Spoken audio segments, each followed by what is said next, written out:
Knicks family, what's poppin'? It's your boy. Ladies and gentlemen, I got some gripes. I got some gripes with Knicks social media. I got some gripes with national media, Knicks fans. I'm not understanding. And y'all know that I'm a Julius Randle. I don't know if you want to say fan, but I'm a supporter of Julius Randle. I just don't get it. In my opinion, Julius Randle is a cornerstone of this basketball team. I'm not saying he is the cornerstone, but he is a cornerstone. Obviously, Jalen Brunson is the guy. And then there's Julius Randle. I don't care what no one says. The Knicks aren't here right now where they are without Julius Randle. But time and time again, I just keep seeing trade rumors. And Julius Randle's got to figure out how to fit in. Really? I don't really think that's the case. I don't think Julius Randle's got to figure out how to fit in. I think they built this team to revolve around Jalen Brunson and Julius Randle. I don't know, man. It befuddles me. It confuses me. So, Tony, what do you think? What's good with you anyway? What's popping with you, brother? How you feeling? Salute, Sim. Shout out to the chat. Yo, Black is time. Man, I feel the same way. I've been feeling like this.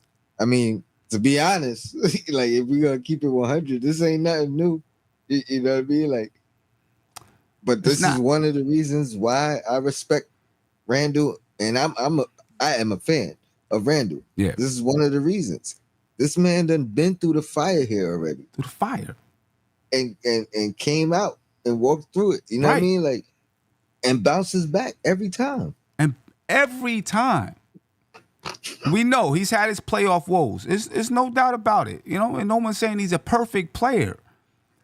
But he's been through the fire that LeBron James didn't want to go through. Kevin Durant didn't want to go through. Guys that everyone in this chat, Greg, and whoever else was like, yeah, let's get LeBron here. Let's get Kevin Durant here.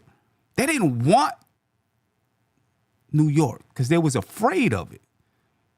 And when they seen Randle go through that thumbs down season, they were looking and saying, see what I'm talking about? But they didn't have nothing to say when he bounced back the next year. They was afraid to go through that. You know what I mean? They was afraid of the fans. They was afraid of the pressure in New York City. He came and embraced it. He went through some struggles, no doubt about it. It's not a perfect player, but this team wouldn't be here without Julius Randle, and I just don't get it right now.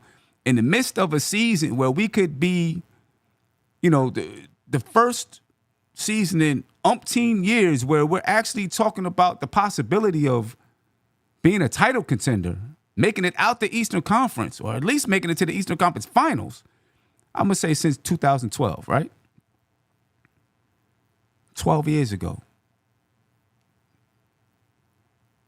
Maybe it's a slow news cycle with the NBA, but we're talking about, Randle has to fit in. The only two-time All-NBA player on the team, the only three-time All-Star on this basketball team has to fit into everybody else. Oh, no. To me, and this is just more proof for me that, Knicks for clicks is a real thing. Yeah. Because I there's no way these are basketball minds that are having these discussions. You know what I mean? Like the Brian Windhorses and the Hoop Collective. Yeah. Zach Lowe. Yeah. Like all these guys do this for a living. Right.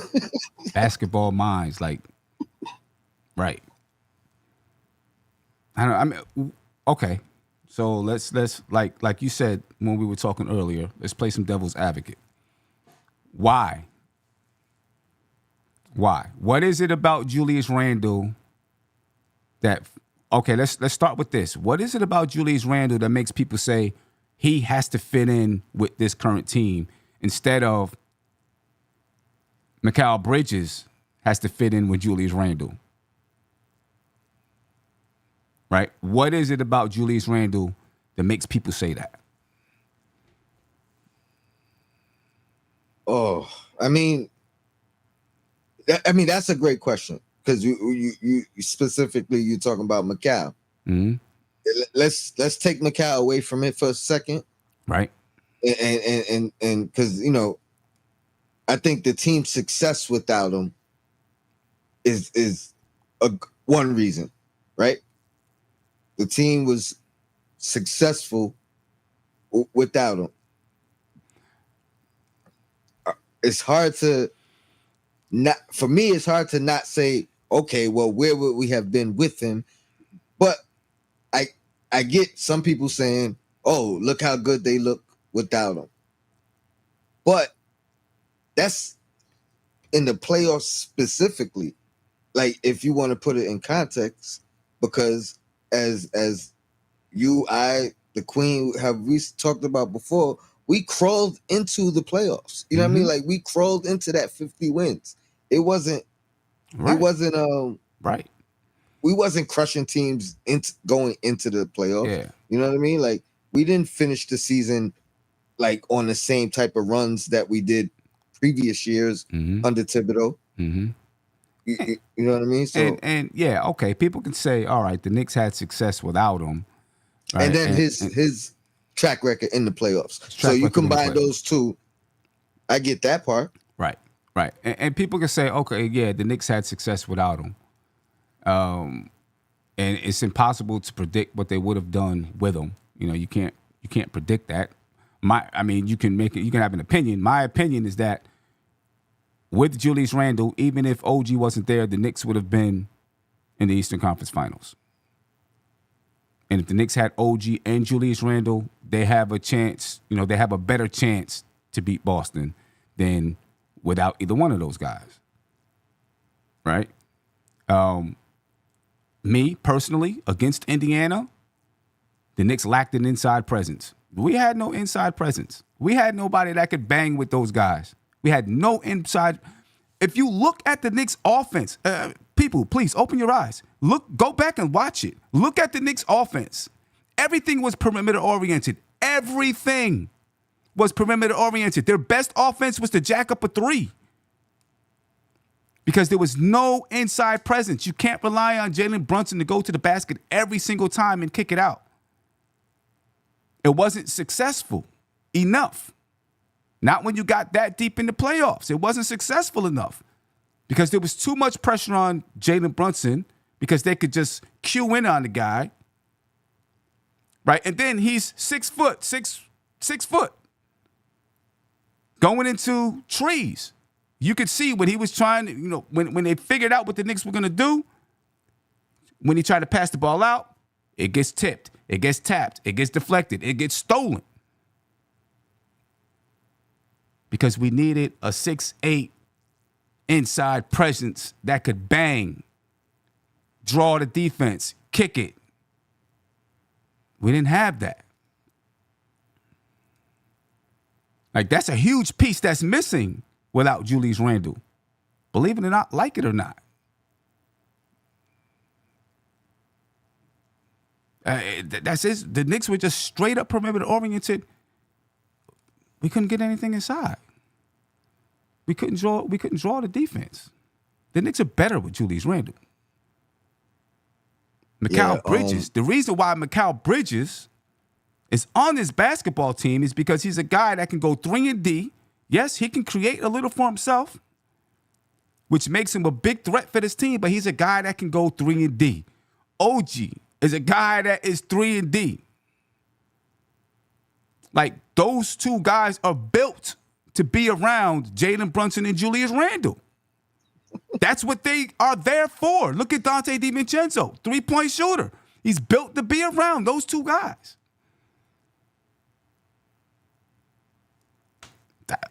What? I don't understand what people don't see about it. Yeah, go ahead. You got Jack City said, I think it's because Randle is known as a ball stopper. I'll say he's improved in that area. Number one, but he's also led the team in assists. You know what I mean? Like, and that was with Brunson. You know what I mean? Like, that's without Brunson. Like, so to say he's a boss, like he was literally learning how to be the guy. Yeah. And now we have a guy.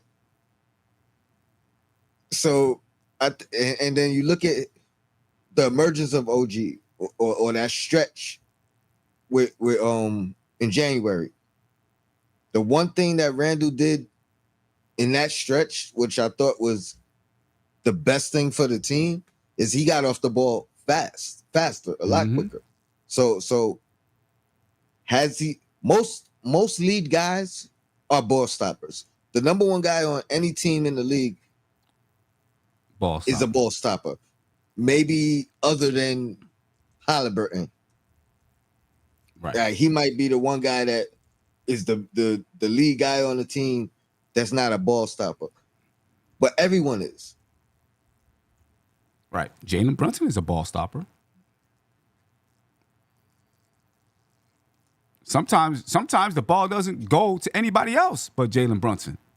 Nobody in this chat can tell me he's not.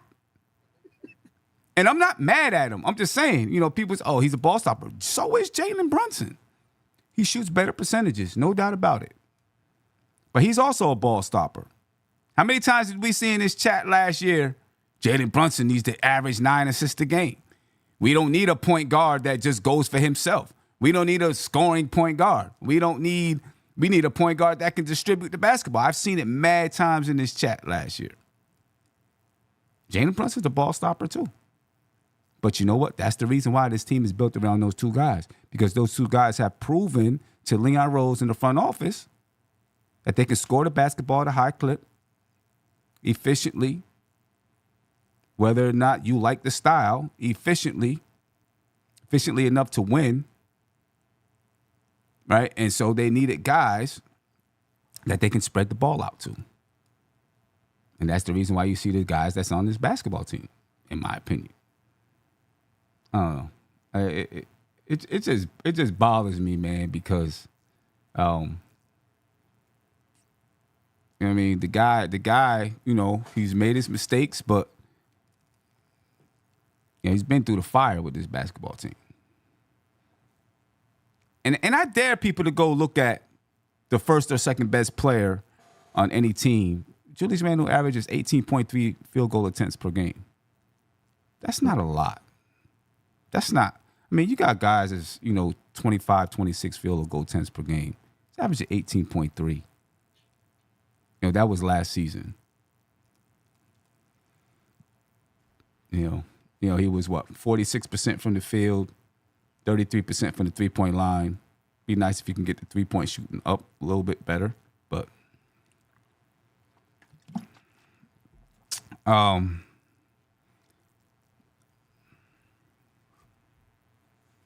you want to go back to the Mikal point now? I just needed to reference that stretch without him as far as that. But yeah, that's a great question. I think it was did you ask why is Mikal doesn't have to be the one adjusting? Or what exactly was your question? My question was, why is it that Julius Randle has to fit in with Mikal Bridges and OG, and that they don't have to fit in with Julius Randle? I mean, neither one of those guys have been an all-star. Neither one of those guys, well, I guess Mikal Bridges has maybe had a season or two where he's averaged 20 or more, right? But neither one of those guys have shown that they're consistently going to average 20 points per game. When people say, well, Mikal Bridges still has time, he's 28. It's not like he's 26 or 25. He's 28, so he's, approaching 30 in a couple of years. You know what I'm saying?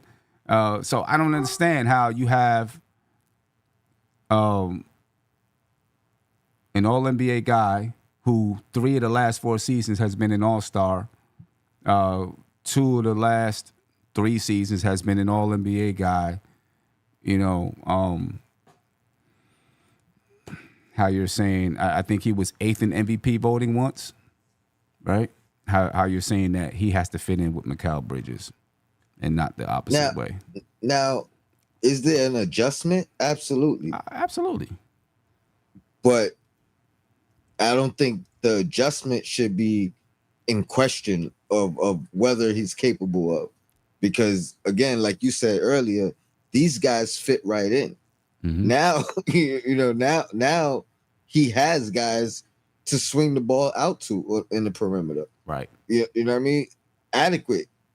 OG listed as one of the best corner 3-point shooters. Mikal, not just 3-point shooting, but his cutting and slashing. Mm-hmm. You know what I mean? Is gonna help Randle to come off the ball, and finding holes and seams. So I to me, I just feel like it's a perfect fit. Yeah. And people are acting like they got to figure it out. Yeah. I mean, if anything, to me, this season could be set up for Randle to have one of his best, because it's going to be hard to double team Julius Randle when you got 3 other guys around him that can knock down the 3, that can get to the cup. It's going to be hard to do that. You know what I'm saying? And with the way, I mean, we've seen Julius Randle not be afraid to share the ball. Everybody has this opinion that he's just gonna, he's gonna be mad that these other guys are here, and he's gonna be, you don't want to play with them guys. I think that's so far from the truth. You know what I'm saying? And it could be set up for Randle to have one of his best seasons with the way the team is built around him and Jalen Brunson. You know what I'm saying? Because the floor should be wide open. If he does play some center, some small ball center, he's going to abuse some centers that's out there on the floor. You know what I mean? I don't know. I think people are losing it.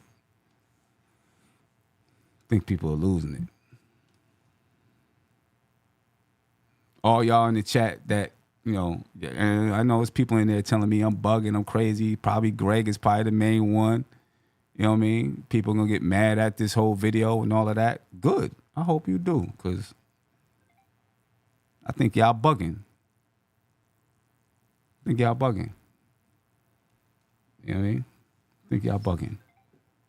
I don't know. Last season, with Julius Randle, the Knicks were 29-17, 12 games above 500. They averaged 115.4 points per game. Points per game differential was a plus 5.6. Without Julius Randle, they were 21-15. They averaged 109.5 points per game, and their points per game differential was 2.5. Both of them in the plus. I mean, better numbers with Julius Randle, obviously. And that January was like crazy. That it was. That's what that man. Come on. Think about this, Sim. Once that trade was made, was there an adjustment period? No. No. They hit the ground running. Then there was no adjustment period. They just started cooking.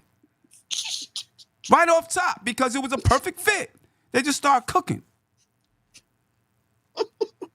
Y'all dudes bugging out there. Oh yeah. I wish I could talk to one of these media personalities just to ask. You know what I mean? Just because it's easy. I don't know if they believe these things they're saying. It's easy to just say these things without any pushback, without any questions, without any, hey, can you explain in depth or like, why do you feel, you know what I mean? I really want to ask these questions. I really do. Because to me, I could only say they doing this because they know, number one, we going to tune in, you know what I mean? And we going to dissect it. Yeah. And I mean, he's polarizing. That's like, they know the fan base is split. Right. Right. They know. So how much of it is because, the whole contract situation too, which, doesn't seem to have been a problem with Randle or the Knicks. They both have been, cool to say, we're just going to wait. We're just going to wait. But how much of it do you think is that? Because, he's up for a contract extension or, and all of that. So there's going to be obvious trade talks. And if he's not going to re-up with the Knicks, this is what could happen or should happen and how the Knicks can still maintain or get better or whatever. I think that's a huge part of it. 100%. I mean, this is one of the reasons why I wanted him to be extended, because I knew with no extension, we're going to be having these conversations all year season. long. Right. You know what I mean? So that was just one reason why if he got extended, that would have took trade talks off the table all year. Mm-hmm. We don't got to have any of that. You know what I mean? And then we could really do what I think they're doing anyway. They're gonna go through the season and see how it goes. You know what I mean? Like, I do think they're on the same page. Like, if there was reports of the Knicks offered such and such, and then Randle said, "Nah, I'm gonna wait," or if there was reports that Randle wants such and such, and then the Knicks was, then I would have some. Then I think there would be some merit to these conversations. Right. But that's not what's being reported. And then you got some media heads actually putting numbers out there. Oh, Randle should take blah blah blah. Why would you, like, they stir in the pot? You know what I mean? Yeah. They stir in the pot. Yeah. And Knicks fans, they know what they're doing. Knicks fans are stirring the pot too. Yeah, no, absolutely. Absolutely. But when they start getting reinforced, you know what I mean, by national guys, it just feeds the fire. Just feeds the fire, right. You know what I'm saying? Just feeds the fire. And big shout out to Knicks Muse on X for the graphic. And it is factual information, ladies and gentlemen. I think the proof is in the pudding right there. I mean, in the playoffs, when we got to Indiana, how many times did we struggle to score? It was like, we were coming down, and I'm like, are we going to score this possession or not? It was a struggle. We needed Randle out there. You know what I mean? I don't know. I think we need to chill. Just let the season get here. Let these guys play without all this trade talk and all that craziness. Without putting a bullseye on Randle's back, because I don't think he deserves to have it. I think he should have earned the respect of the Knicks fans. Unfortunately, I feel like he's not going to get that respect until he's gone from this team. However that is, whether he retires a Knick or if, one day he gets traded or moves on in free agency, he won't get that respect until then. He'll come back to cheers. Because people will then look back and say, damn, this guy went through the fire with this team. Like, this guy, stood there, stood up to everything that the fans threw at him, that the media threw at him. He stood there, he took it, he got punched, he punched back. You know what I'm saying? It still rocked out with the team. It still wanted to be part of this basketball team. That's when fans will recognize. It was the same way with Patrick Ewing. Yeah. You know what I mean? Yeah. You talk about Patrick wasn't very liked. Right. You know what I mean? And not by the fan base. But outside, he wasn't impressionable. Sometimes not by the fan base too. Like, the same thing what happened when other people started coming to the team. Oh, Patrick Ewing, he got to take a step. He got to fit into these guys and those guys and this, that, and the third. Same thing happened. Yeah, when he couldn't play in the finals. Yep. Same thing happened with Melo. Right? Melo started getting booed and this and that. And then when he come back, he gets cheers and all that kind of stuff. It's going to happen with Randle. You know what I'm saying? Sometimes we got to learn to, people... Give people their flowers while they're here. Yeah. How about that? And like, for so many years, we complained and cried that we weren't building our own players. All right. Randle didn't get drafted to the Knicks, but he became this guy with the Knicks and with Tom Thibodeau. He's one of ours, like it or not. I don't care. He became this guy with the Knicks. As did Brunson. As did Brunson. You know? Like, honestly, they have similar trajectories as far as, you know, guys who built their way up. You know what I mean? Started from the bottom. Obviously, Brunson came a longer way, coming from a second round pick, and I believe Randle was a lottery. Mm-hmm. But you know what I mean? These guys steady, improving year after year, year after year, and in my opinion, Brunson came into an easier situation. You know what I mean? Like, so Randle really had to, you know what I mean? Really, Randle had to grind it out. He had to grind it out. He had to learn the ropes. So at least one bad season. He had to make the mistakes and then bounce back from them. Yep. Through at least one bad season, Randle had to grind it out. You know what I'm saying? Then bounce back with Tom Thibodeau, became an all-star. You know what I'm saying? I mean, basically, he and RJ, you know, held fort to keep this team competitive until Jalen Brunson came and helped take the team to championship contender. You know, Greg must be an old man. It's past his bedtime. So, you know, Greg, don't worry, I'm getting off in like 3 or 4 minutes. So you can go to sleep. I mean, yeah. I had to say it. And let me just go on record too. I've always said this. If there's a trade if there's a move that we move Randle that makes us better, right, I'm with it. Right, I'm with it for any player. You know what I mean? If it makes us no player is untradeable. You know what I mean? Yeah, I always say I'm that. with it. No player is untradeable if it makes your team better. If it makes your team a definite championship contender, no player is going to be untradeable. But this, I mean, Bleacher Report is joining in the fun. Talk about moving Randle for Nick Richards and Richards. And what's this guy Grant? You know, Grant that was on the Celtics. Yeah. For cap space, for cap space, cap relief. Yeah. Basically saying that so that they could you know, pay McCall, which I think they could do that regardless. Mm-hmm.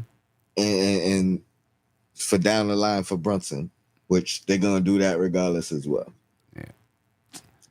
Well, I don't know. I just wanted to get on and say that I'm gonna make everybody mad. I'm going to buy me a pair of Skechers. Skechers basketball, baby. Skechers basketball. You know, feel like I'm hooping in hotel slippers. But let me know how they feel.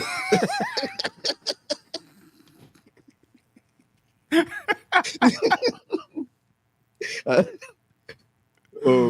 mean, yeah. As soon as I can find them in the store somewhere, as soon as I can find them in the store, I'm copping a pair just to make everybody mad, and I'm gonna come on and show them. I ain't gonna lie though, I was buying the Starberries. You know what I mean? I had like at that price point, I had every color, every one that came out. Yo, I've been seeing them sketches on like Julius Randle's on national commercials with them Skechers. I think I seen it on CNN. I seen it like 3 or 4 times. Yep, I'm gonna do it just to get people mad. Just to get people mad. Give me a pair. I'm hooping them too. Next time I play Big Bubba, I'm hooping in Skechers, baby. What? I'm hooping in Julius Randle Skechers. Next time I play Big Bubba, I'm gonna cook them in those Skechers too. I ain't gonna hurt myself. I'm gonna cook them in those Skechers. Yeah. Sure. I might get a pair just to see if I can get them signed one day. Yeah. Anyway, man, I'm out of here for the night, ladies and gentlemen. Take it easy on Julius Randle, please. All he did is help make the Knicks better. You know, Tony, any last words before we get out? I'm gonna keep saying it. It's not the Nova Knicks, it's the New York Wildcats. Let's include Randle in this, and he's a part of this. So it's the New York Wildcats. Yeah, no doubt. Ladies and gentlemen, we're out of here. Have a great night. See y'all tomorrow. Get up early, go to work. Talk positively about Julius Randle and all that good stuff. We out. Peace. This is NBK, nothing but Knicks. When Sim passed the assist, you know that it's #1 show that breaks down the game. If you can't play defense, stay out my way. Dribble the ball, come down the lane. 5 seconds on the shot clock, who gon' win us the game? You wanna hear Nick updates and trade rumors? Post-game reviews, this the place you tune in. So tell a friend just to keep the ball moving. Like the page if you feeling the movement. Every game we coming to win. Give us a sub like a player that came off the bench. This is NBK, nothing but Knicks.